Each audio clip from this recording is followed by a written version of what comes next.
வணக்கம். தமிழகத்தில் மின் கட்டண உயர்வானது நடைமுறைக்கு வருவதாக மின்சார வாரியம் அறிவித்திருக்கின்றது. அதன் அடிப்படையில் இந்த மின் கட்டண உயர்வுக்கு தமிழகத்தில் இருக்கக்கூடிய பல அரசியல் தலைவர்கள் கடுமையான எதிர்ப்புகளை தெரிவித்து வருகிறார்கள்.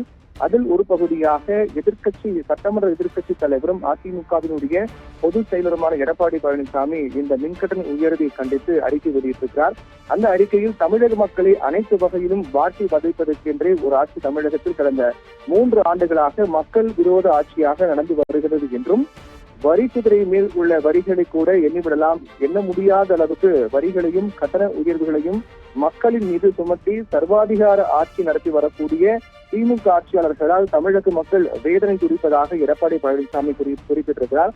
குறிப்பாக ஆட்சி பொறுப்பேற்றவுடன் முதல் ஏமாற்றம் என்பது 2022 தைப்பொங்கல் பரிசு என்றும், அதற்கு பிறகு தொடர்ச்சியாக திமுக அரசு நடைமுறைப்படுத்தி வந்த சொத்து வரி உயர்வு, குப்பை வரி உயர்வு, குடிநீர் கட்டண உயர்வு என்று பல வரிகள் உயர்வுகளையும் அவர் குறிப்பிட்டிருக்கிறார்.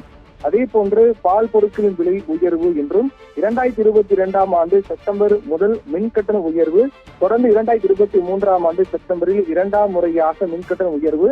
இதன் காரணமாக விசைத்தறி, சிறு குறு தொழில் நிறுவனங்கள், தொழிற்சாலைகள் மற்றும் வீட்டு இணைப்பில் பொதுவான பயன்பாட்டாளர்களுடைய பாதிப்பு ஏற்பட்டிருப்பதாகவும், நாடாளுமன்ற தேர்தலில் 39க்கு 39 இடங்களை பெற்று இருக்கக்கூடிய திமுக அரசு விக்கிரவாண்டி தொகுதி இடைத்தேர்தல் முடிந்தவுடன் தமிழக மக்கள் நெற்றியில் பட்டை நாமத்தை போட்டு 3ஆம் முறையாக 5% மின்கட்டண உயர்வை பரிசீலித்திருக்கிறார் திமுக அரசினுடைய நிர்வாக திறமையற்ற முதலமைச்சர் என்று குறிப்பிட்டிருக்கிறார்.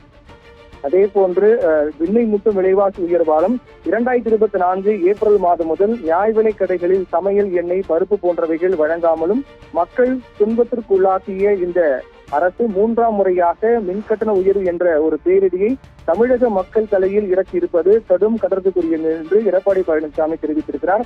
அதைத் தொடர்ந்து இந்த விலைவாசி உயர்வு, வரி உயர்வு போன்றவர்களால் மக்கள் கோபம் எரிமலையாக வெடிப்பதற்கு முன்பாக பொது பயன்பாட்டிற்கான மின்கட்டண உயர்வையும் விசைத்தறி மற்றும் சிறு குறு தொழில் நிறுவனங்களின் வேண்டுகோளை ஏற்று மின்கட்டண உயர்வை உடனடியாக திரும்பப் பெற வேண்டும் என்று அனைத்திந்திய அண்ணா திராவிட முன்னேற்ற கழகத்தின் சார்பாக வலியுறுத்துவதாக எடப்பாடி பழனிசாமி இந்த அறிக்கையில் தெரிவித்திருக்கிறார். ஆபிரகாம்.